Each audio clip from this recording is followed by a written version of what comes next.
So tell us, how has the job been so far? I know it's not been so long, but so far, how is it? I'll How be does 1 it month. feel? I'll be 1 month. Today's 28th. Yes, I'm 1 today is month. the 28th, yeah. I'm 1 month today. Wow. It has been exciting. Yes. Thrilling journey. I've enjoyed every bit of it. The board, the directors, the staff, the amazing comments and views from the stakeholders who are the music industry. Yes. Musicians, of course, some of them with a lot of expectations. I think I am quite excited to Great. see Yeah. how they are also excited about it. Yes. And the expectations. Yeah. I have always desired challenges in life, and this is one big challenge. It is. I think if we sorted out the music industry in this country, get musicians to earn from their talent, pay their royalties, respect them, make them rich, lay out structures, legislative, political, and moral, Yes. to ensure that all the players that use music respect it and pay for it. If we can make musicians in Kenya like the ones in the US, in Jamaica, this country can Yes. use music to create jobs for our youth and the wealth. But more than just getting jobs, we can use music as a vehicle to promote socio-cultural transformation, bring values, bring joy to our homes and to our situations and, workplaces. Music is powerful. It is. So I'm looking at it as an opportunity for me to achieve my purpose in life. Wow. Which has always been to change lives, really. Yeah. To see transformation in people's lives. And this is an amazing space because it's a lot of youths and it's all gender. And I'm coming in at a time when technology is the in thing. Yes. And the Kenya's prowess in ICT is known globally. We are the home of M-Pesa. We can use technology to sell our music, to distribute our music, to exhibit our music. If we can use technology to collect also and pay royalties, then I think my purpose on earth is done. Wow. That's huge. It is. I wish you all the very, very best. That's huge. Thank you. So I want to know, apart from work, who is EZEKIEL MUTUA? Is he a hubby? Is he a father? Is he a grandfather? Absolutely. I'm blessed to be everything. Oh, wow. That one would wish to be. I'm a son to two amazing old, I would say, senior citizens Senior of this country. citizens, yes.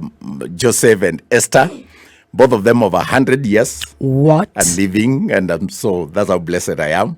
Wow. And I'm happy to have had a very personal relationship with them the last 30 years in that I take care of them. Yeah. The last 30 years. Yes. And so that has been very personal because it's a daily thing to know how they are, how they woke up, how they slept, what they eat, where they sleep, and so on. It gets very personal. And as they age, as they get to that, you can imagine 90 years, you begin to relate with them differently. Yes. Now you turn to be their daughter and they start becoming like children. Yes. And it's a very amazing transformation. Yes. You watch it with awe and amazement because it's a very, very amazing transformation. And a lot of people don't get to see that in their lives, where you see your parents now turning out to be the ones to be taken care of, and you having the capacity and the ability to be a blessing to them in their delicate life, Yes. their most delicate moments in life, Yes. and to provide some joy and tranquility and Yes. peace. Yes. For me, it has been amazing. So Yes. I'm a son. Yes. To parents who are alive at their hundreds, centenarians. I am a husband to one wife. Good. We like It's saying good in to church. claim and to declare. Exactly. I am a father to Joe and Brian. Uh-huh. I have two sons. We are blessed with two sons. I'm a brother to so many. I have so many relatives.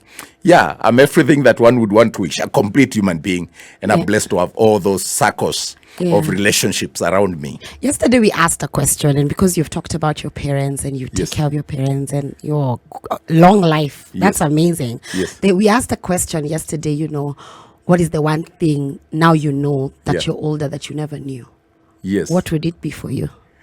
For me, it's a whole experience because, like now, for my parents, Yeah. You see, you grow up thinking your parents are militant, they are so controlling, and it's so funny now when I'm the one now to actually they accuse me of controlling them. Wow. They say the gate is always closed. You know, these guys. So when I go, I'm sorting out their issues, complaints. Like now, when there was COVID, I had to give an order that the Yes. gate remains closed. Yes, yes. And then and until I'm told who are the guests, because I didn't, at that age they're Yes, delicate. very. And they couldn't understand what COVID is really, in terms of why they should be not allowed to Yes, intermingle. yes. And that was the most difficult period. Yes. So I didn't know that I didn't know that people who used to be on the other side can now turn out to be like children, and that there will come a time, never thought in my lifetime, when I would see the ones I feared most, the ones who would speak, and now them asking me and entrusting me with their lives in that manner. Yeah. And I think it teaches me to be humble. It teaches me to be grateful. It teaches me to know that life has no meaning if you are not living it for someone else. I think it's a whole experience. It's learning. So if you ask me something that I didn't know that I know now, I would say that I learn every day. You learn And every it's day. amazing, particularly the relationship between parents and children. Yes. When I am also old enough to be a grandfather, Yeah, yeah, and then I am a child yes. of people who are alive today. It's so amazing. It is amazing. It actually, you begin to feel like you're relating with deity. Wow. It is a very spiritual experience, by the way, if you relate with your parents that way. Yeah. And then to see them, you say this is adult situation, and I'm very passionate about taking care of the aged. Yes. These are conversations for adults, and I think one of the challenges that I realize now is that when parents reach that age of 90, 100 years, Yes. how they deteriorate and the dementia begins to creep in, and you got to treat them like your own child. And the love that a mother has for an infant, Yeah. the love that the mother has for a toddler, and the way we take care of them, you got to do that and do it on daily basis with same measure of diligence and care. Yeah. I never thought that would be anything I would experience in life. I am blessed to be going through that. You are. And to be able to relate with my parents. But what it taught me is how we neglect the aged and the elderly in society. And a lot of times you can see people living in Nairobi and living very well. But I realized now, learning from my parents and what it caused me to do, that is not easy. Yes. That you got to love them. Really, you can't pretend. You can't, and money cannot buy that. Money cannot sort out that. Yeah. There's no comfort you can provide Yeah. that would replace the element of son parents relationship. Yes. In that delicate approach. No money. You see, now people think it's enough to send money to employ people and so on. It becomes a spiritual experience, engagement. That's why I was saying it's like relating with the deity, because your relationship is so personal and open, and you can't pretend. God knows if you Yes. are. We have to be real. Yes. And that's what it costs you to do. And you're not doing it because they can pay you. That chapter is closed. They don't even know that so much is required. Yeah. What it has taught me is now to engage in encouraging others, not to give up on their parents. Just to know that there's no bigger blessing than knowing that my mom is okay and fine and my dad is okay, and that at this age I'm required to be as concerned about them and to take care of them as they did when I was a toddler, when I was an infant. Wow. I think a lot of parents, aged people, are going through a lot of challenges. Yes. They are neglected. They are not. We are not paying as much attention, and there are no structures in Kenya to take care of the elderly people. One of the challenges, and I hope I can get to a position of pushing policy, I would really want a revolution in the manner in which we take care of the aged and the senior citizens. Wow. That's beautiful, Ezekiel. It's Thank beautiful. you. As the adults, one of the things we encourage is you must take care of your parents. Yeah. Regardless of the relationship that you have. Yes. Because they're all you have. And who will take care of your parents if it's not you? Yes. Yes, we are Absolutely. with EZEKIEL MUTUA, and we are having a very fantastic conversation. We are just about to get right into it. Impact of music on our kids and the society. The impact of music and our kids and the society. And, okay, so he said, my child wants to be a musician and, to be specific, a rapper. Should he be discouraged? Why should they be discouraged? Because people don't take musicians seriously in this country. Absolutely. And that's, I was telling my colleagues, I think you needed an EZEKIEL MUTUA because there's so much potential and in music industry. And I think the whole industry is so misunderstood, particularly in Kenya. Okay. Look at that parent. Rapping is serious business. I mean, Calligraph Jones, other very, I would say, talented young musicians in this country who are rappers. Yes. But when you talk about rapping, somebody thinks of this is someone who, the mentality we have about some of these genres of music is that this is like a person who has nothing else to do, and they are veering towards crime. So I can understand that parent. Crime. Yeah. They think it's like reggaeton. People think it's crime, Yeah.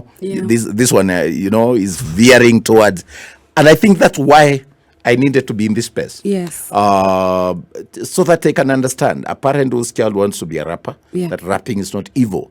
Rapping is not a crime.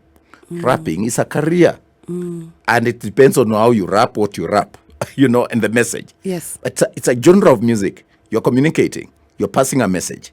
And you're passing it in a way, actually, that is young kids can relate with. Yes. It's one of the most powerful genres of music that our young people can relate with. So that parent should know that's the next Calligraph Jones. That's the next biggest thing in town. Yeah. They should encourage that kid. Help them. Obviously, we need to mentor our people. And young kids like those who are getting into the music industry and into the market, they need to know, communicate positive messages. Yes. Use rap, use your talent, use whatever genre of music that you want to produce to help society. Not just to make money or, commercialize. But I think there's more to it in music than just making money. Yes. And so the encouragement would be that parent should just get mentors and bring that child to me. I wish I can have a conversation because there is a lot of money and it's business. Music is business. Talent is business. And they can make a career out of it. I've just given you an example. Yes. I think one of the best rappers we have in the country. Yes. Calligraph Jones. Yes. And what he's doing with his life. Yes. And the amount of money he's making. And now what we hope that he can make when we streamline the structures for royalty collection and distribution. And it's good you've mentioned Calligraph because when I think about young talent, I would resonate with the young boy called Chiomio. Yes, absolutely. So Sipangwingwi. Yeah, Sipangwingwi. And others. Let's paint a picture of a parent whose child is like Chiomio, Form 3, Absolutely. Form 2. How does this parent nurture this talent of this child as they balance school? And also transition, Karigo, from the old mentality that someone has to go to school from 1, from 2, finish, go to university, and then now find out, because of technology and because of talent and people discovering how talent can make you a billionaire. See, by the time we used to finish university, I think I finished when I was 20-something, going to 30 myself. You have spent all your life in school. Victor Wanyama, playing football made out of nylon papers and stuff in the ghetto, is playing in the Premier League and making billions. Yes, I mean earning more than the president. We need to change that mentality because all of us cannot fit in the white collar jobs. And the people who are making the most money in the world today, the careers that are most paying, they're actually sports, music, and matters related to ICTs and innovations. Yeah. Honestly, if you look at the top 20 musicians in the US, for example, the Maria Careys of this world, the Lopez, and so on, they're in the category of billionaires. Yes, they are. Their net worth is 400 million US dollars, 800. Rihanna is currently worth 1.7 billion US She's dollars. only 32. At 32. Yeah. These are the things we need to change our mentality. And I can say guilty as charged. I used to think the same. Oh, really? When my son told me he's turning into a musician, I was like, please complete school. Wow. And do that thing later. Okay. Go for, I wanted him to do communication, IT, and so on. The guy is finding his talent Yes. and is himself when he's in music. Beautiful. So I would not fault that parent. They are just caring parents, but they need to be exposed. I think, and that's why I was saying this industry needed an EZEKIEL MUTUA. Yes. Because I think we need to communicate these messages. Take them out there and let parents know, any parent listening to me, that child who is a rapper, that child who wants to become a chimeo, that wants to become the singer of Spangwingwi, wants to turn into rapping, into music, Yes. they are not wasted. They just need help. That they can turn around to be the ones who will save the family, the ones who will bring the most income, the ones who change the fortunes, the ones who will create jobs for themselves and for others. And so we have to look at this industry as not just as a place for when you have nothing else to do, Yes. but a place where you can just be born and you just create. And while I would encourage our musicians to go to school and pursue education so that they can relate and they can understand the dynamics of marketing their products and so on, we have vernacular stations, we have all manner of things. You don't have to sing in English or another language. Obviously, education is very important. And I think that's another thing, probably I'll come into it a little bit later. Yes. However, a child in class 3 who is beginning to exhibit talents needs to be helped. And this is what I want to do as CEO of Music Corporate Society of Kenya. Yes. Lay out structures that will identify and nurture talents all the way from early childhood development, ECD, to university. And relate with the county and national governments from the constituency level, probably up to the ward, to see what talents are in that ward. So talk to the MCA and have a structure of getting them through the chiefs and the provincial administration, as it were. Yes. And be able to know that there is a child in that primary school who is exhibiting phenomenal talent in music. Yes. And help them and grow them and nurture them to know now, how do you develop this talent? What do you need to become a Rihanna? What do you need to become the next Calligraph Jones? What do you need to become the next member of South Soul? So that we start exposing them early and using technology, helping them to open their minds and their scope of understanding to know that music is a career and you can make money out of it. And that you don't have to be a wasted. You see, we used to associate music with drugs, music with crime and so on. That's why I'm here in this space at this time now, to bring change. And the change may not necessarily be the money into the pocket. That will come ultimately. I believe in it. And I don't fail. I have no history of failure. I don't fail in life. That's brave of you. Absolutely. I don't fail. Everything I touch, I put my hands on, it succeeds. It's blessed. No, honestly. No, I mean, that's... And I have a history. I used to be Secretary General of KUJ, and the journalists were safe in my hands. Wow. Yes, from 2002 to 2007. Wow. I became Director of Information. KUJ, by the way, was KUJ. It was known. I had the privilege of sitting with the President of the United States of America in Washington, D.C., in the White House, because I was Secretary General of KUJ in Kenya. Wow. Because I was doing a job that was getting, and there was no much internet then, 2002, 2003.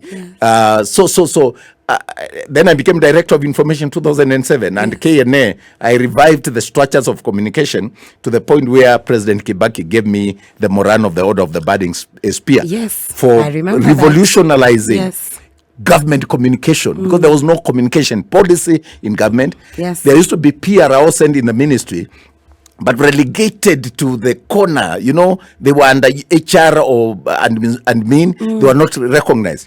I'm the one who mainstreamed communication as key in the functioning of government institutions, and President Kibaki recognized that. And I remember actually the day I was given that MPS, I was even not in the country. That time it used to be a surprise. It's not like sometimes today you hear people and they wonder they didn't deserve. That time the structures were so strict that you could not get a Getheriman getting those kind of awards. I know what I you're was saying. in Dubai attending the film festival when I saw people sending me that message.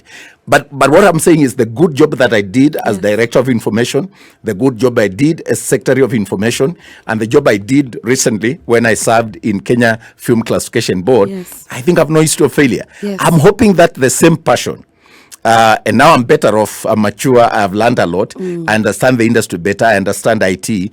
And with my education and experience, I always say you can't lose with those two. And you have an open mind. And I have an open mind, by the way, contrary to what many people think I've closed. Yeah. The one thing that, that you've said that's very, very important for parents nurturing kids who have talents is to have an open mind. Absolutely. And it's unfair for you as a parent to push your objectives. Your objective.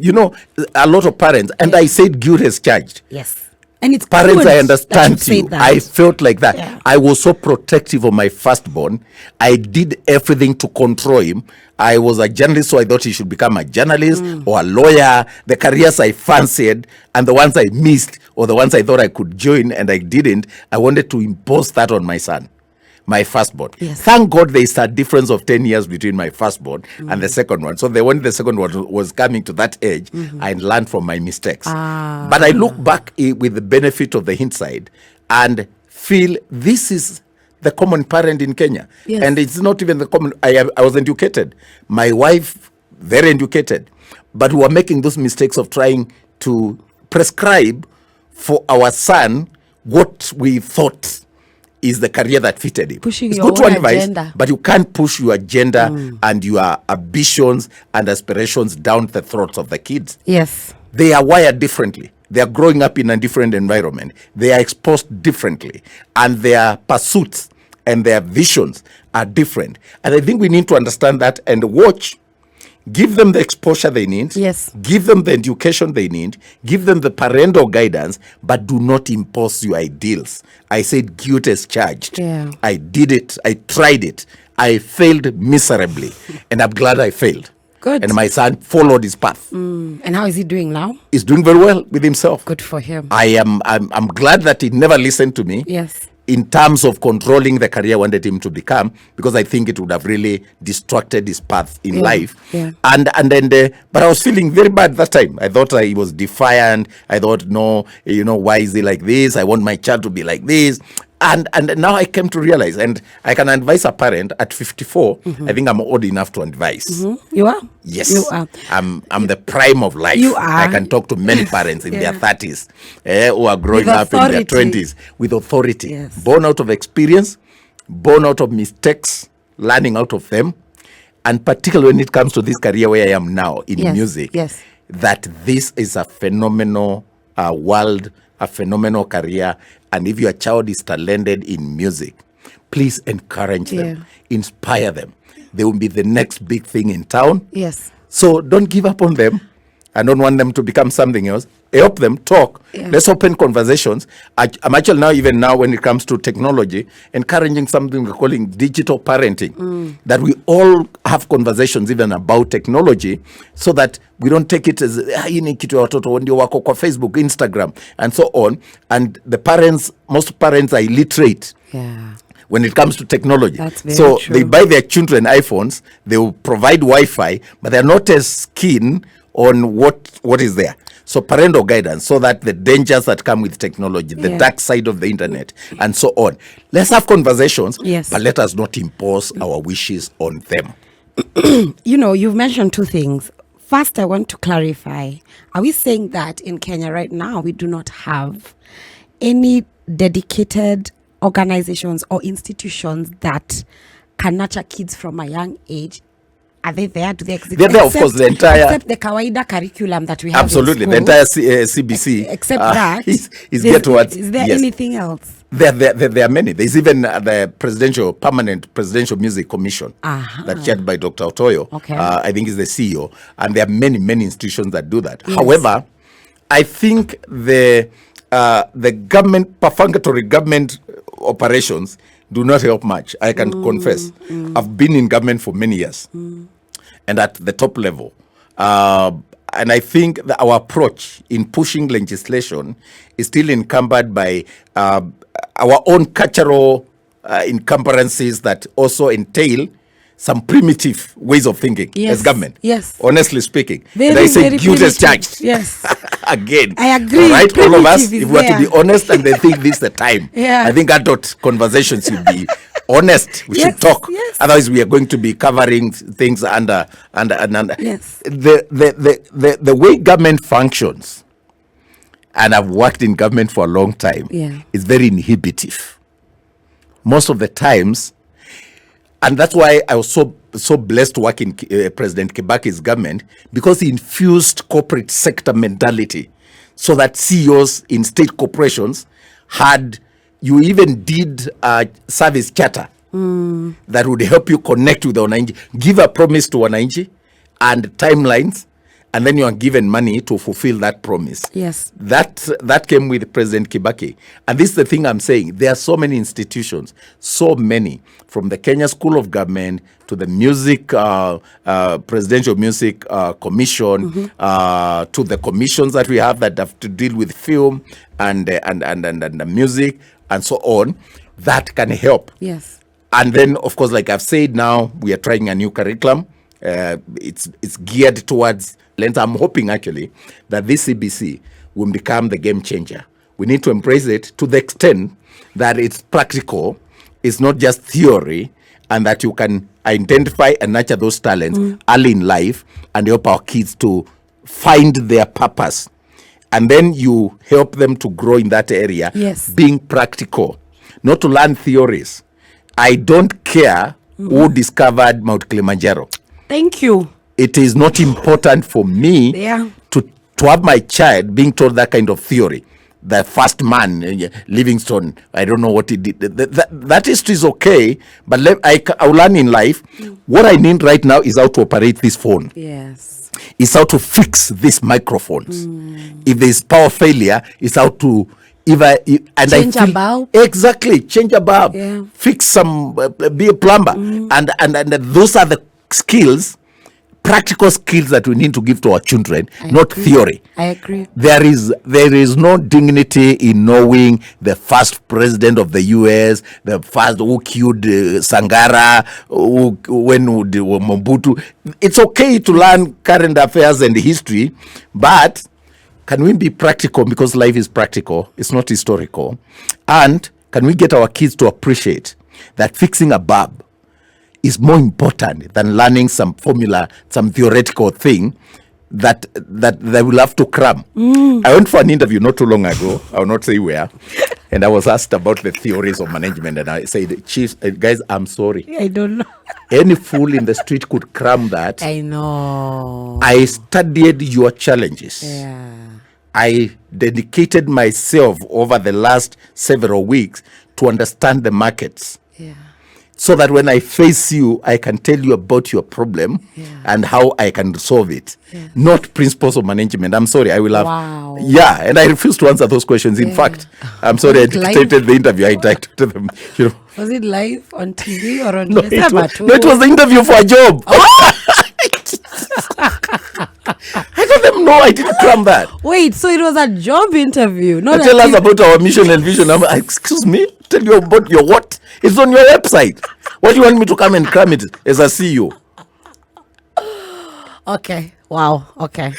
I hear you. I understand the basic principles and understand. But that's the job where I am. I refuse to answer those questions. I'm like, what I need to know is, why are you guys not collecting? And how can we distribute? That's how you got the job.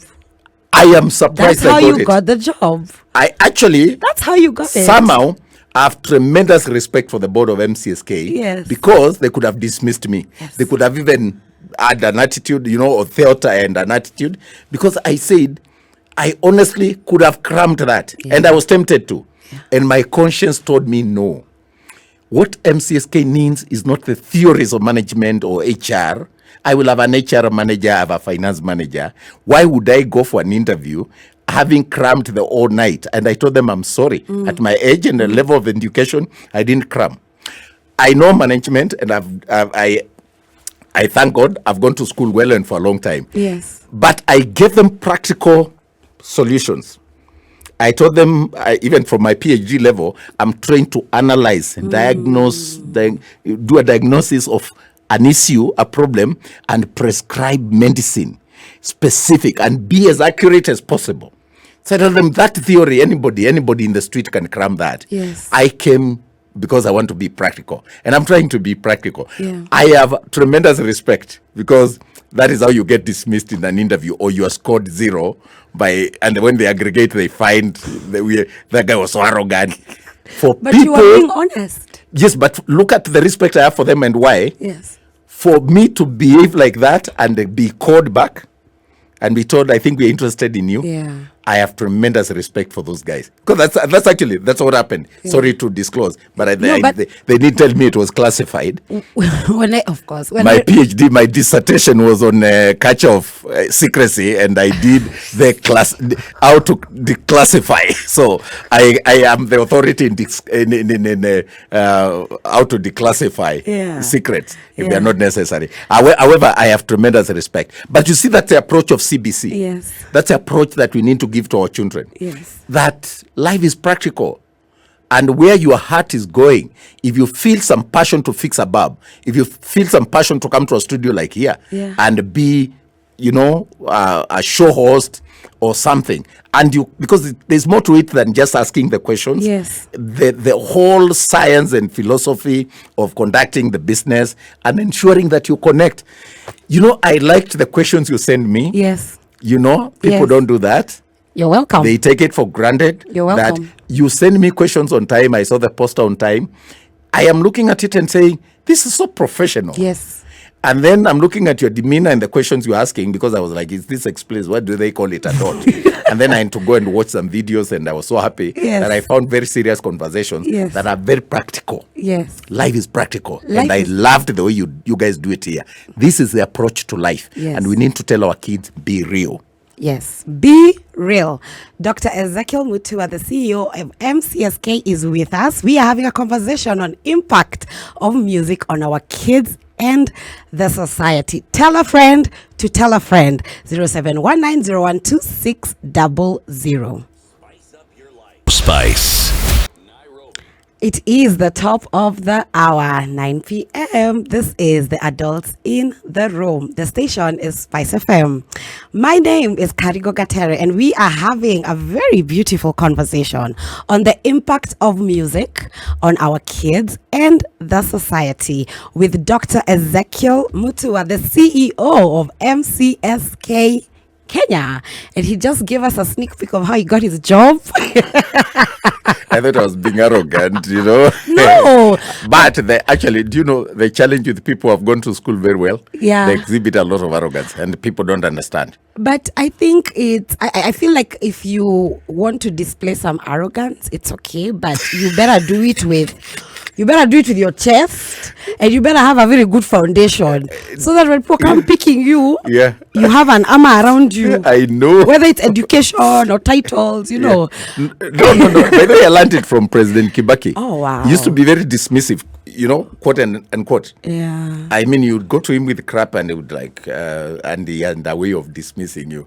So later on, we were like, then we realized this guy is deep. Mm-hmm. He knows his stuff. Mm-hmm. So you can't lie to him. Mm-hmm. I see the same thing with the President Uhuru Kenyatta. Mm-hmm. And I can tell you, there is a time we used to be terrified to appear before President Uhuru. For real? And his deputy. Yes. You go present something and they will critique it.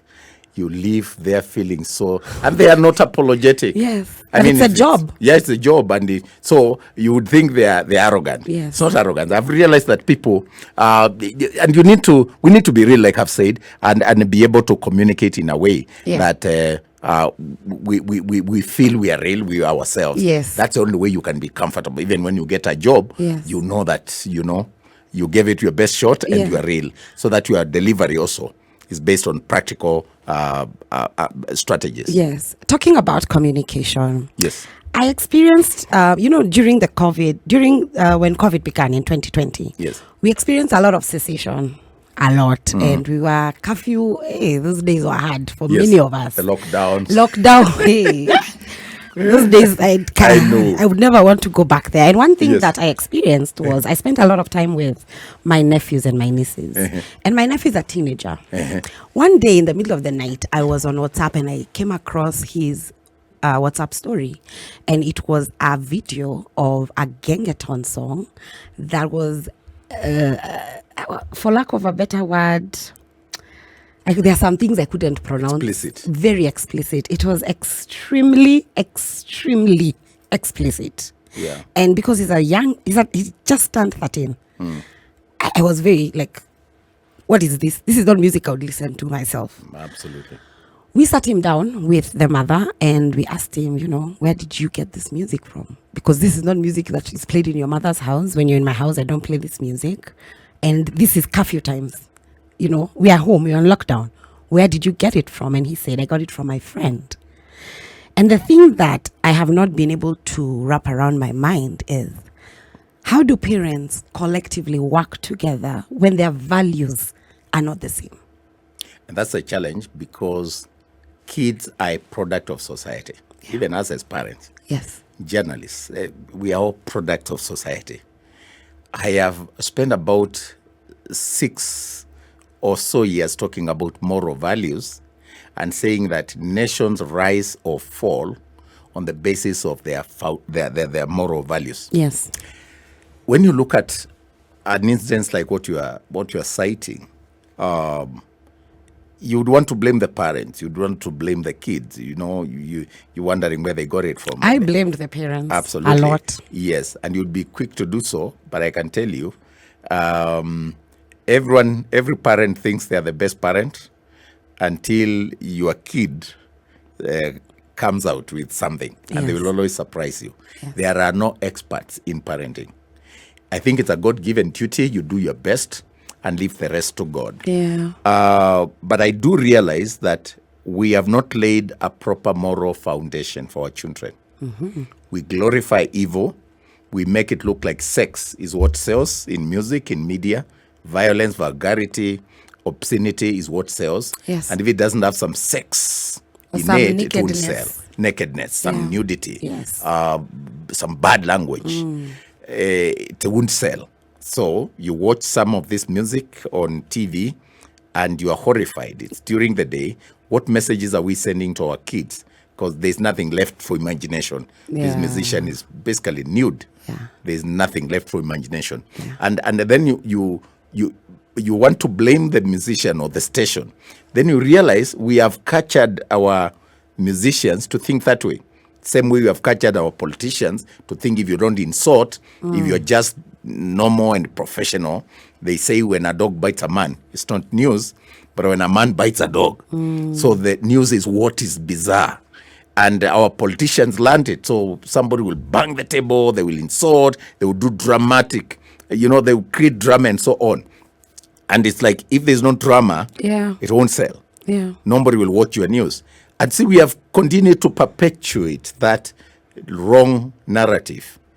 And our kids are watching. They're watching news with us, and they can see item number 1, 2, 3. They can watch the music. It's about nudity, vulgarity. It's people puffing. And these things normalize bizarre behavior. Yes, they do. Abnormal becomes the normal. And actually, when you are normal, now you look funny. It's true. You don't fit in. Yes. So kids who are talented and kids want to get in music and kids want to look cool because the star who is singing naked is, there's somebody they admire, they want to subscribe to, and they follow, and they admire, really, they take them to be their model, is behaving that way. Yeah. And that's why I always say there's more to music than money. It's a talent given by God for musicians and creatives in general. Yes.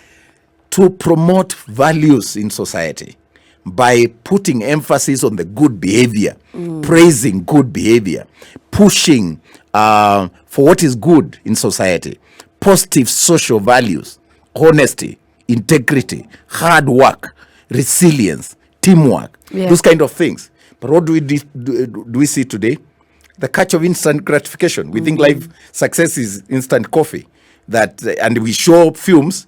I've seen films that horrify me because I say if my kid was watching this, they would get the wrong perspective of life. Because a boy meets a girl, they talk, they marry. It happened so fast, and kids were not in. Yeah, I know when you experience it, you are rejected. I saw a young guy who sang a song called Taka Taka, and we banned it. We even told YouTube to remove it from their channels because we were like, this song.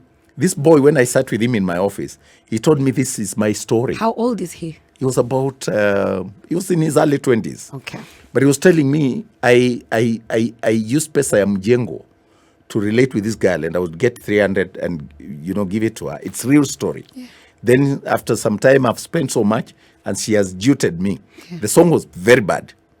It was so bad. It was saying, utakufa, nitakuja kwa mazishi yako. I don't know that you remember. He was telling the girl. It was a song, and it was playing like a national anthem. It was all over social media until we stood our ground and said it degrades women and promotes violence. I know it. It was promoting violence against women. In fact, around the time we were banning it, this young man who traveled from Thika to Eldoret to Moi University and killed a girlfriend on similar circumstances that she induced him. And you see, when I was talking about violence and how films and content influence the behavior and values of our children, people thought I'm just a busybody. And that's why I was saying the culture of where we glorify evil, where we demonize good people. I suffered it myself because I was telling them it is so important for us to vet what our children are watching. They are children. And part of upbringing, if we are so concerned about environmental pollution, why are we not concerned about the mental pollution? Why are we putting so much emphasis on the hardware? You look at that machine before you. This is just the hardware. The real thing that matters is the software. Now, the hardware could look as beautiful as this Lenovo thing. However, if the software is malfunctioning, this thing is of no use. Yes. You throw them into the store or dispose them. Yes. And this is where we are. We are so concentrating on the hardware. Countries that have progressed, like Dubai, the United Arab Emirates, you can leave your things in the streets in Dubai. Yeah. And one taxi driver told me there is no theft in Dubai. There are no Christians, and I was horrified. However, there is a sense in which that statement, he told me there's no theft. It's only that he added, there are no Christians. But it's true. But do you know what they did? Oh, Lord. Okay. They have values. That's true. China. Yeah. It has developed because of values. We all go to Dubai for holidays and we watch in amazement at the infrastructural, edifice in Dubai, in the United Arab Emirates. We go there that's where we go. And I ask our people, do you want to eat makelele and freedom? Or do you want to have values and discipline and concentrate on the things that matter so that in another 15, 20, 30 years, we have a better country like Dubai? Because those guys, when you look at the UAE, in a desert. They are in a desert. It's a desert. Yeah. Yes. But they have developed that country. Their economy is one of the strongest. Yes. And there's a book written by their president that is so good that we all need to read. And he said it's not magic. It's values. Singapore, the same thing. Malaysia was the same story like Kenya. We were at par in the 60s in terms of development. That's true. Where we have lost it is at the values level. We despise values, and we think it's okay for a young man to call their mother names, and we bring it on TV. And then when you touch that kid, the hell breaks loose. You are the human rights and so on. A teacher cannot punish a child because they are violating their rights, and everybody will be against them. And we demonize even teachers and speak ill of them because they punished our children. Yes. And even kids have the guts to say nitambia mamangu, nitambia babangu, and then touch my child, utaniona. We have destroyed our value system. And then now the child is for the mother. When I was growing up, I belonged to the community. Yes. And I had respect and I knew what was taboo. There are things you never did. Simply, you never did. We used to say, my mother will kill me. Yes. We were using those words. Aki mimi, kwisha mimi. It's true. Kwisha mimi. Yes. And you would know it. She's justified if she came and terminated. You know, Yes. you knew there were systems. There are things you don't do. There were systems. There were community structures that were supportive, and community owned us, and we also owed a lot to the community to behave well, to be decent. You could just be a shopkeeper in the village, or a pastor in a small church in the village, or a teacher in a school in the village, but you are respected. You dear Mr. So-and-so. And he commands some respect in society. Yes. Not because he's loud or he's the sub-chief or the chief or he's the MCA or whatever, but because they are people of integrity. You know, you've said that, and I remembered there's a thought that came to my mind yesterday evening where I said, you know, kwa mtaa, kwa mtaani, in the community. Yes. After Karao, the second person anaogopwa ni mama wa kanisa. If you're intoxicated na ukutana na mama wa kanisa, you go the other side. Yes. Whether she's your mother or not. Yes. Because of those systems, the values that have been put in place. Yes. And yesterday was the digital advocacy day for child abuse prevention, and Gemma was here on Tuesday. Yes. And we had a very beautiful conversation, and yesterday you were with her. Absolutely. And this is what you said, and I quote, we should encourage our musicians to compose music that imparts values in our children besides entertainment. How can this be achieved for any musician if this is not your kind of interest as a musician? You know, you're like, I'm here, I'm listening to EZEKIEL, and I'm like, okay, I agree with you, EZEKIEL, I agree. But that's not my interest, so no, I don't create music. But honestly, what is the work of talent and creatives? It's not just for themselves. It's like the media. You do not write stories for yourself. That's true. You do not invite me here to entertain you, or for you to listen to me. You invited me here because you wanted listeners to benefit, to be entertained, to be educated, to be informed. Yes. The media does not exist to write stories or to air news for themselves. They exist for the wider public. Yes. And that's the same responsibility given to our creatives, especially musicians. You remember when growing up, I don't know your time, but in my time there used to be a song, so many vijana. I found it. Ongeze tena bidii. I found it. Baada ya kusoma. And the impression it gave me and the images it created in me was this young man in the village, ameweka bidii, amesoma, na because he has gone to school well, after school, he goes to Nairobi and gets a job. Do you know? That's exactly what happened to my life. I went to a school that is not in Google Maps. I went to village schools. And I went to so many of them because they were just funny places in...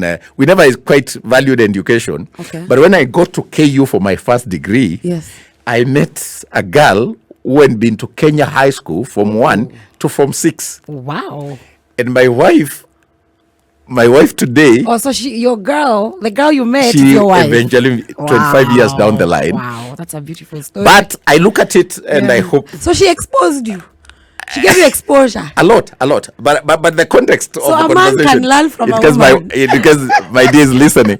The moral of the story is that a boy from a place that is not on Google Maps, who went to schools that closed down, from Ukambani, can marry a girl from Kenya High School. That went to Kenya High School. Different pedigree, different exposure. Yeah. But education is an equalizer. It exposes you and gives you the same platform to play with the others. So the challenge I would give and response in respect to your question is that musicians don't exist for themselves. You exist to prescribe or to sing songs that influence society positively. That's why a song like So Many Vijana influenced me. They may not have been interested with education, but those were the issues then. There would be issues about witchcraft, where I came from. And they would sing about it. Kilimambogo brothers of Kakai Kilonzo then. There would be songs. And they would single people like Karigo in society and say, and sing about you. praise you, praise your beauty, praise your intelligence, praise your integrity, and then they would demonize another mchawi there or someone else, a robber, somebody who's breaking into people's shops and so on. That is what music was for. To shape values, condemn evil, praise good, encourage people to uphold integrity. And that's why I'm saying it doesn't have to be your thing, but it's a societal thing. Yeah. You are talented. Yeah. Look at Eric Wainaina. Yes. When corruption was at the peak and nobody could talk about corruption, Eric had the guts to sing about inchi ya kitu kidogo. It was unheard of. That you're right. Okay? You're right. But he sang about it. Yes. And With in a his very chest. sarcastic, satirical way. Imagine that ukitaka chai nenda Ketepa, ukitaka chai nenda Limuru. I mean, it resonates with us that don't ask for tea. Because the language then was the letter chai bwana. If you're doing TKK. some procurement, letter TKK. The musicians exist to shape society, to shape values. Yes. And they are thinkers.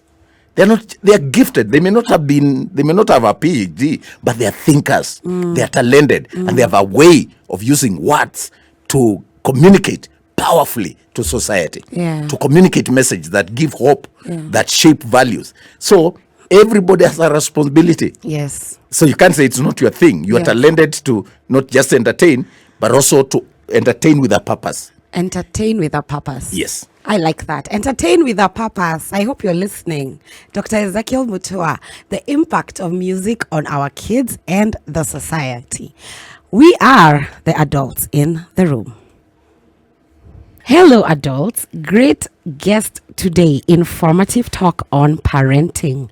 He was my head boy in high school. Thank you. You have Thank to tell Who's us that? which high school is this. You tell us. I think that must have been Tala High School in Perfect. Machakos. Perfect. Hi, adults. I find music with words like maisha ni yangu, shughulika na yako, as intended to incite the young against the older in society. What are your thoughts on that? It's a very nice song, by the way, but the philosophy, I think, is Genketon is just like Sheng, is an alternative expression. Now, looking at it from where I sit, Yes. and these are people who feel disenfranchised, a little suppressed, Yes. and so they're trying to speak up, to express themselves through music. So it only tells us that there are issues, that there are Yes. conversations, Yes. and we need to talk. So, because they have been suppressed for so long, and we are not listening, and they feel government, parents, leadership in general has let them down. Now they're defiant, and they're finding expression, and they have representatives now whom we can't ignore. It's a situation we got to deal with. Yes, it's a catch of defiance. Maisha ni yangu, shughulika na yako. Well, I love the song, by the way. I love the beats. I love it more. everything. Yeah. The problem is, what is it saying? Where do we go from here? Mind your own business. Exactly. That's what it is saying. Yeah. And if you look at it in essence, that's where we are as a country. We are, I don't care. Mind your own business. You see the communal elements, the ties that bind. Is that a dangerous place to be at? It is. It's going to be bad. Okay. Not the song. No. I get what you mean. All right? Yeah. Not even Gengeton. Yeah. The mind. The danger is not, it's where we are as a society. Yes. How did we get here? How did we end up becoming so disconnected with the reality of our children and the youth? How did we fail them so much at so many levels to the point where now they got to confront us with maisha ni yangu, shughulika na yako? Because that's what they're saying, that you have been too much on us and you don't care. Yeah. We watch you, you failed us, you are thieves, you loot, you're not creating opportunities for us, you are letting us down, from the parents to the churches to the politicians, the entire leadership, Kabudu and whatever. We have let them down and they're speaking up. And they're not just the ones. In fact, I'm glad that they're not fighting or taking guns. Yes. So I'd rather they sing. So Let's okay. talk. And So how the question would be, Yes. what are we doing about that song? Okay. Like I told you, I had a conversation with the Tanga Tanga guy, and I had to show him, you have no idea how powerful your voice is. And when you sing this way, how many people follow you into crime.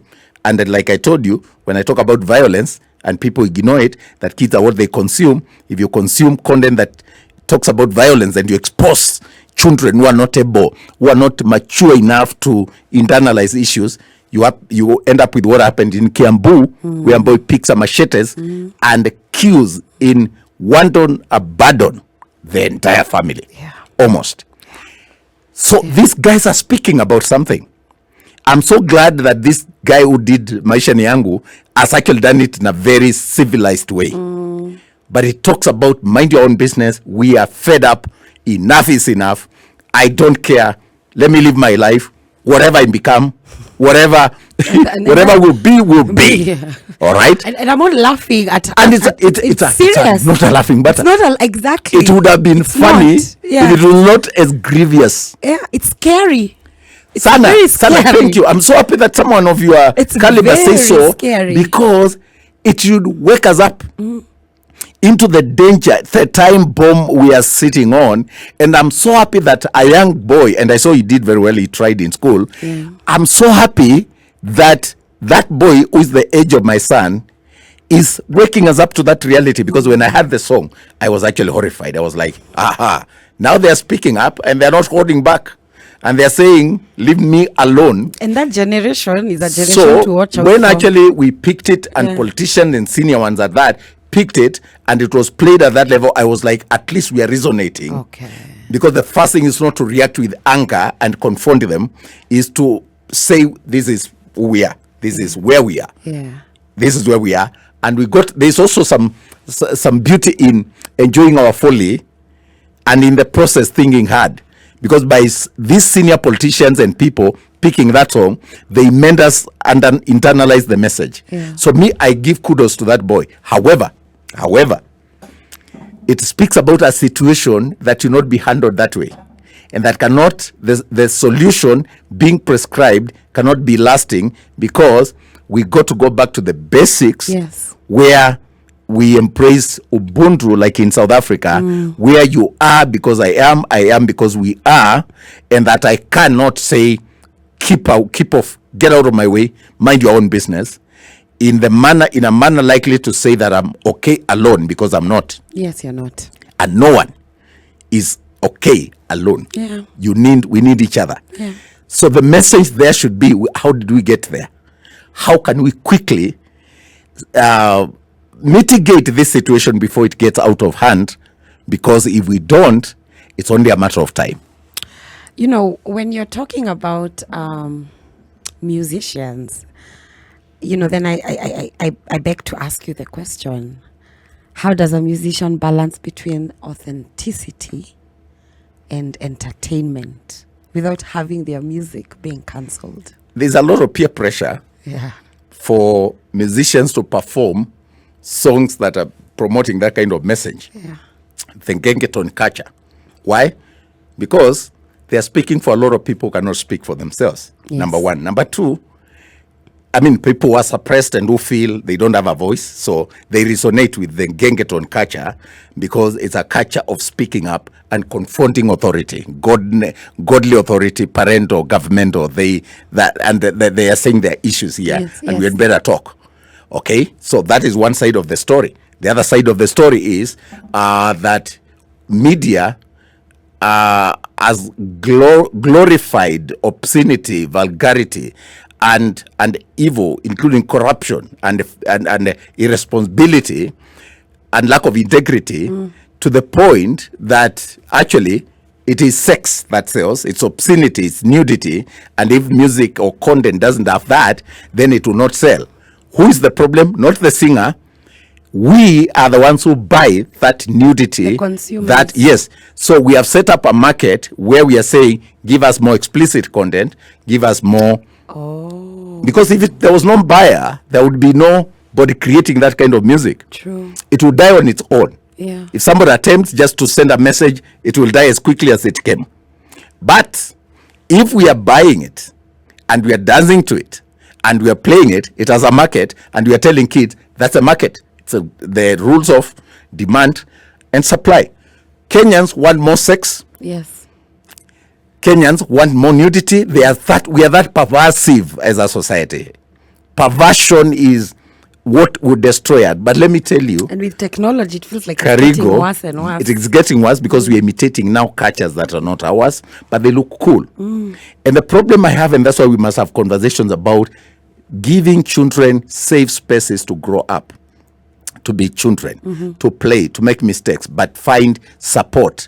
That's why I was giving the analogy of environmental pollution, where even the UN will set up campaigns, but nobody seems to set up campaigns about what goes into our heads. And now, what kind of human beings we're going to be in another 30 years, because I can tell you, the world will be very complicated and dangerous to live in unless now we have these open conversations to say, it is not cool to talk violent, to tell somebody, I'll kill you. Yeah, it's not cool. But they're playing PlayStation. You find young kids holding their PlayStation machines and they're saying, kill, shoot now, shoot, bring him down. You missed an opportunity to kill. Oh my God. And we normalize killing.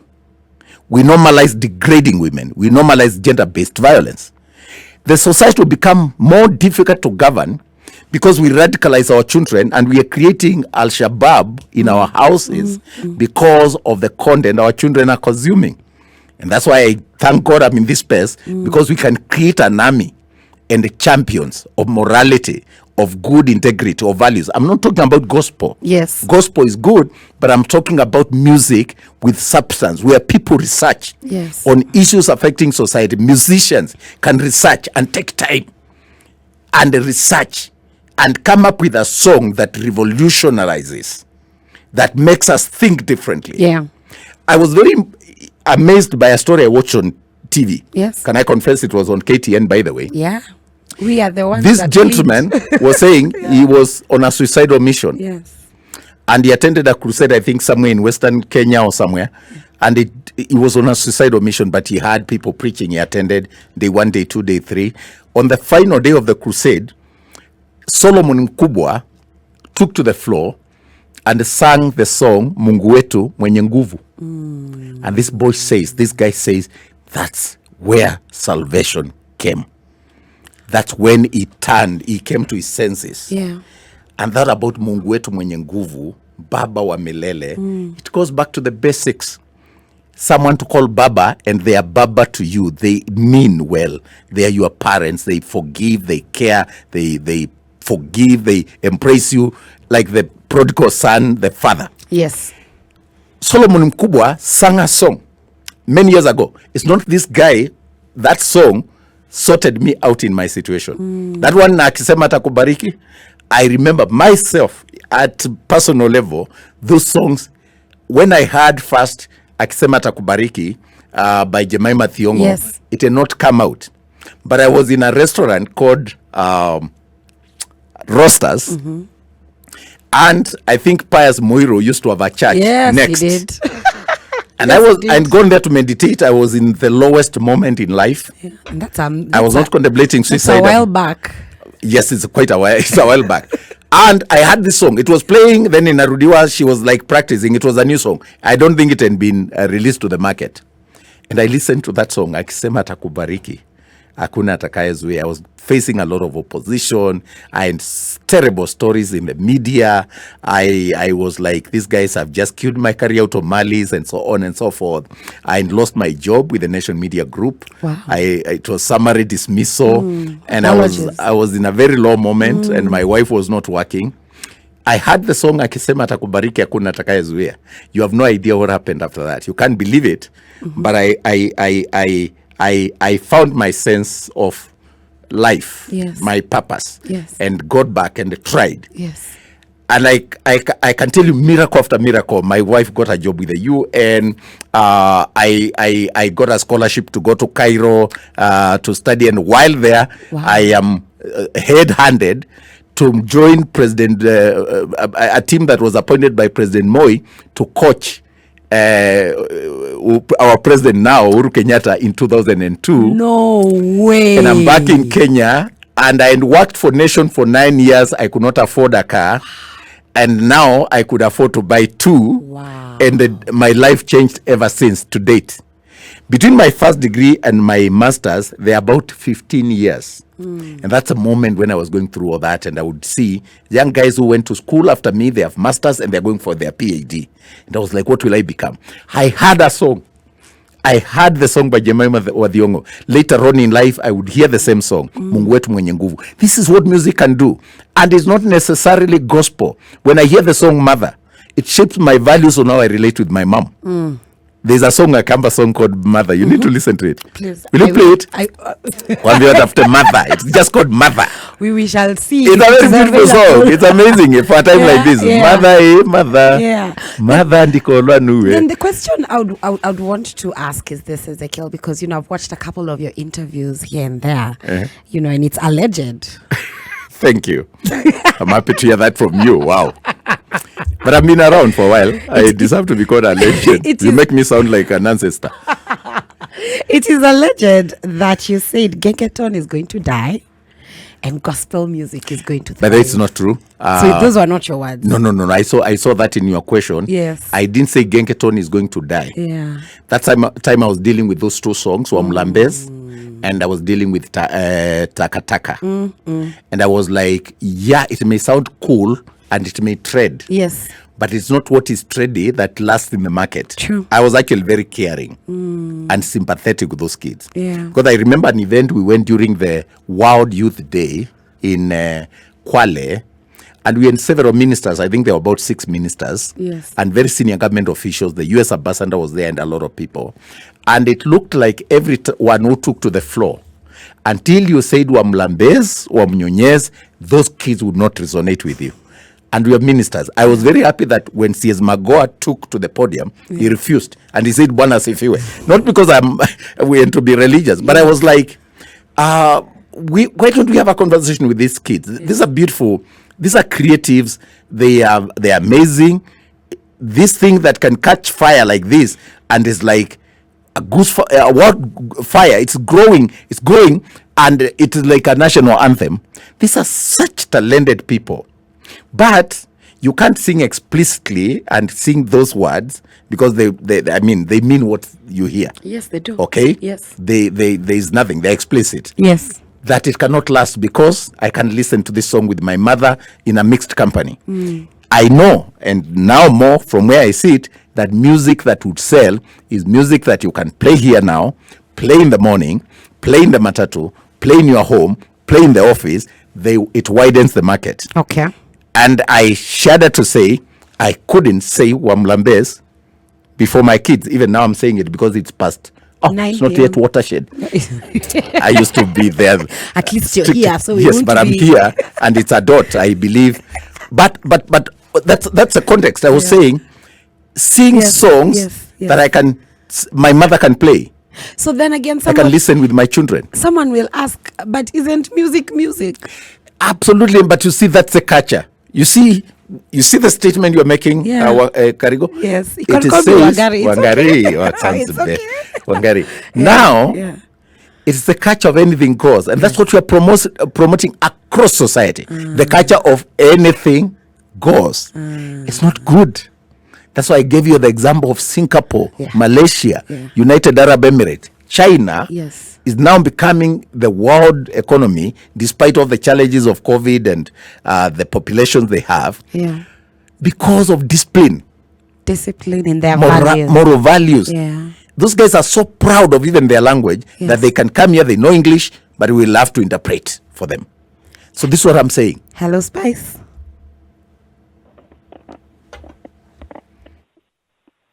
Hello, Spice.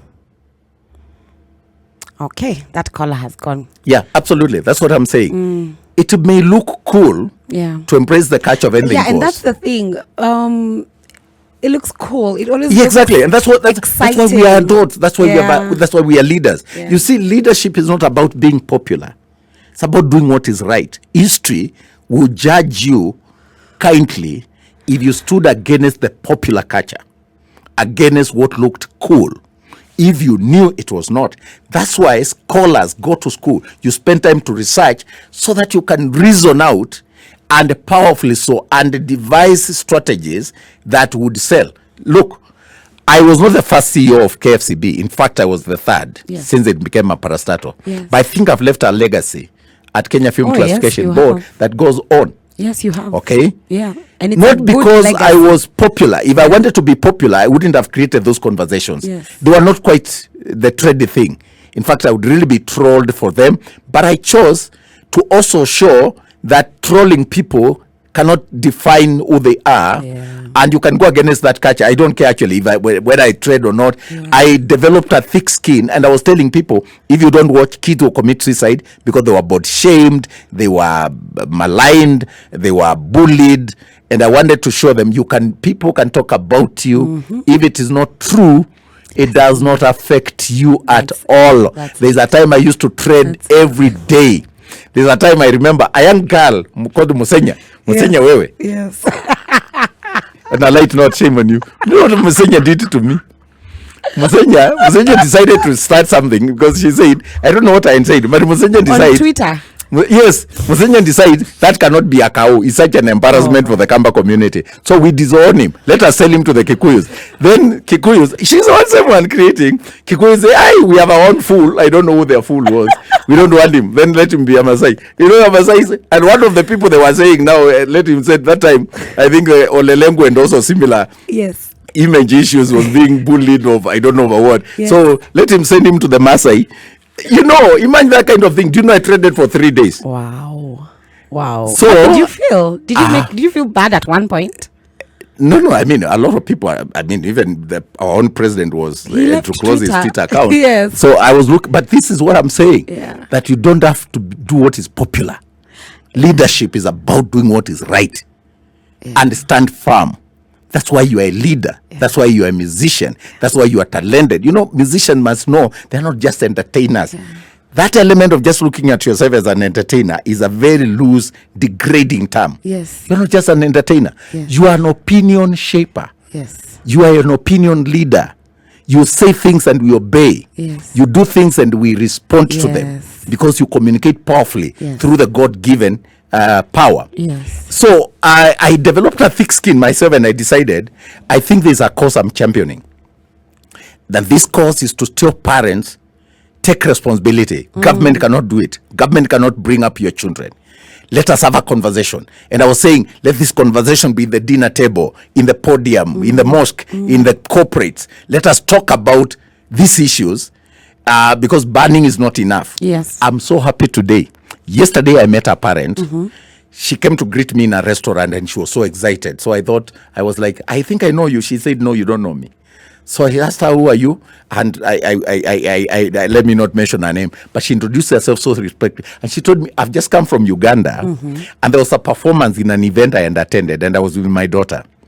And there's this entertainer who took to the podium, and they were entertaining, and they were almost naked. And I remember telling my daughter, this one's named an EZEKIEL MUTUA. It's somebody I've never met since Adam. And she's telling me this was this week with her daughter in Uganda. And she said, this one, MUTUA ngekuwa hapa, hawa wangenyoroshwa. And I was like, that is the impact. That's what I wanted. I wanted ambassadors in churches, among parents, in mosques, in the corporates. And I have so many people. Believe you me, by the way, That's Karigo, leadership. I have such phenomenal influence in society.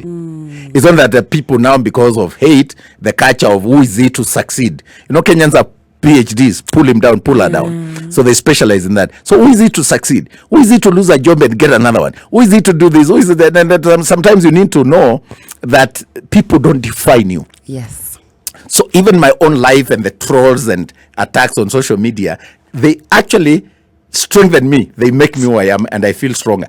And I know my story. There's someone watching who may not be like me. They aspire to be me, but in years to come, they will use my story as their guideline or their guide to overcome the challenges they're going through. So I was telling parents, let us not take the social media for granted. And by the way, Karigo, it's important for me to say this. Yes. I was not coming from the bush. I was the Secretary of Information when we migrated from analog to digital. Myself and CS Matiang'i superintended that process. It was opposed by the media, you remember? Yes, I do. We went up to Supreme Court. We Yes. followed due process. Yes. And when we went to Supreme Yes. Court and we won, and thank God that Matiang'i is a believer, we used to hold hands and pray. Wow. Because we had been back and forth on digital migration for 10 years. Yeah. Professor Ndemo pushed this thing, and he was not making it. They were opposing, the deadline were being changed. And I told CS, it's about doing what is right. And this is the time for Kenya to migrate. We would have no 4G, 5G if we never migrated. People thought it's just about TV. It was about expanding the spectrum for more players to come in. And I was the Secretary of Information. And I knew now with the expanded spectrum, there will be more availability of internet, more access by our children, and we needed a moral cop. So I said, if I be the one who will warn parents and raise my voice and tell people their dangers on the internet, it's a phenomenal thing. It's a beautiful thing. We are progressing as a country. We are growing. Internet will take us to another level. If you look at the jobs that have come now out of the internet, what CS Musheru and the Ministry of ICT have done, if you look at the growth that has come Yes. with the internet, it's phenomenal. ICT has made us different. The way we do business, the ease of doing business, access to services and so on. Vision 2030. There is a time if my wife and my children were away, I would be so demoralized. What do I eat? Now I just send for food and it's delivered to my doorstep. I just order food from anywhere. Yeah. And it's so convenient. So I knew the good side, but I also knew the bad side. And thank God my master's and my PhD are in communication studies. And I've also, by experience and practice, I'm a media person. So I was telling people there are dangers. There's the dark side of the internet. Yes, there is. There's the dark side of the media. It's a double-edged sword. So this media that is growing, with more stations coming, the competition will lower the standards. And when the standards are lowered, we'll get gutter stuff. Oh my God. And when we become gutter, that will influence the values, particularly of impressionable minds of our children. Be ye warned, parents. If you don't take responsibility and give parental guidance, your children are facing real dangers. And it's very important that you brought that up, because then there's a parent listening and they're asking, Ezekiel, how do I manage the music my child listens to and I'm not with them 24/7? Digital parenting conversation. Spend time with them. Okay. Let's normalize also the way we use technology.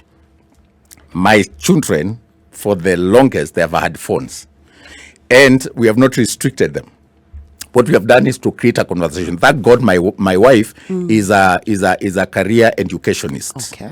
So I have that advantage, but not everybody who is advantaged that way, because we travel a lot. Right now, she's posted out of the country. I'm here. I was getting a posting out of the country also as an ambassador, and I had to make a choice, because I'm the one who decided. She's the one who went first. We can't all be in different parts of the world, and I turned down that offer to stay around and take care of my children, because you got to be with them Present.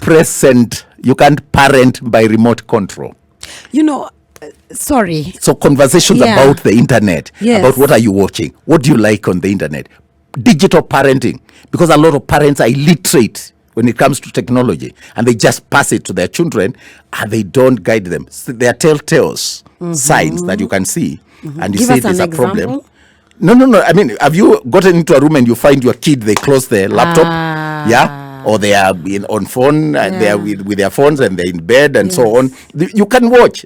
Sometimes they even get depressed because they are bullied and they're disturbed, or something that they have consumed that is beyond them, and it has affected them. Yes. There are times when a word is mentioned and it lands differently to a kid because of an experience they are going through, or a story they have read that is a dot or above them. So that the rating that Kenya Film Classification does of PG, and this is not suitable for this, becomes very important in helping parents to know what is suitable for their children. So for me, it's not just about balancing the music. It's about being present for our children.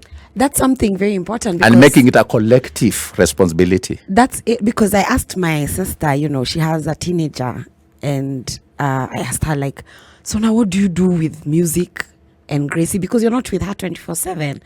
And she said, Wagari, you have to be present. You have to teach your children from a young age what's good, what's bad. That, there are conversations that you hear in the music that are cursings, that's sex, that's nudity. Stop, switch off, because you can't control them and you can't beat them. Yeah. Because then, you have to give them a foundation from where they will learn from and refer to, so that when they get older, they're able to make the choice of what's good and what's bad for them. But it begins with us and being present. But then I asked her, and this is a question I want you to answer, because I believe a lot in words. Yes. I believe a lot in what we listen, the information that we consume, even as adults. Yeah. Is it possible that a child who continuously listens to music, lyrics that contain profanity, are they more likely to grow up and adapt into this attitude as they grow older? Or is it something that never can happen? I love a campaign Yeah. that KFCB runs. Okay. People associate it with me, but I was not actually the originator. It was originated by a colleague called Emma Irungu, who is one of the best, the most efficient officers I've ever worked with. And she's a mother herself, and her reasoning is so practical in the sense that she started a campaign called "You Are What You Consume," and it was a nice way Yes. of getting kids to know that content affects you, and then to resonate with these young people. We through now Balozi, Big Ted, Yes. we engaged some professionals, Big Ted, Nyambane and others, yes. and they made Emma's message even more cooler by saying "Clean is cool." More as a relatable, tagline. yeah. More relatable to Yes, the young people. yes. Clean is cool. Form ni safi. Oh. And then now we took over the Kenya National Drama and Film Festival, and we recalibrated it completely to fit the message of morality and using talent. We gave it the theme, identifying and nurturing talents while promoting moral responsibility among the youth. And the approach of KFCB, I can tell you, and I'm so glad that they are going on way after I have left. Sometimes your impact by the legacy you leave behind and how the institution performs. That the approach was music and content in general is powerful. Yes, it is. It shapes the views of children, and they buy it as gospel truth. They admire the characters they see. They admire Eric Omondi. They take him as a superstar. Yes, he has they do. succeeded in life. So they emulate him. So what he does without him knowing, him is doing it for the show and probably acting for adults even without knowing that there are so many kids who admire him that way. So doing his own thing, but there are kids here who have no parent, who actually their parent is Eric. Yeah. And so we were saying there must be a way in which we can vet that information, filter it to suit Yeah.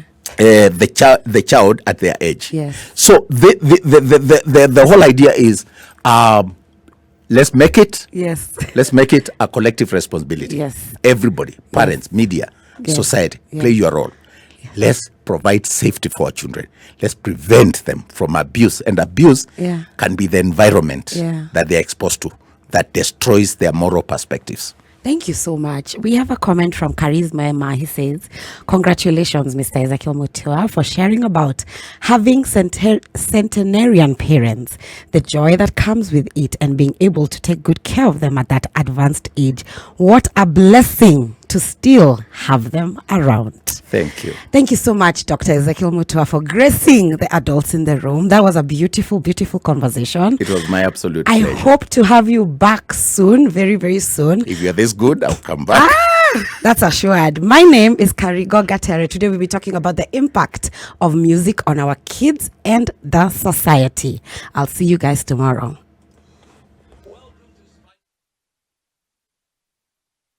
Spice.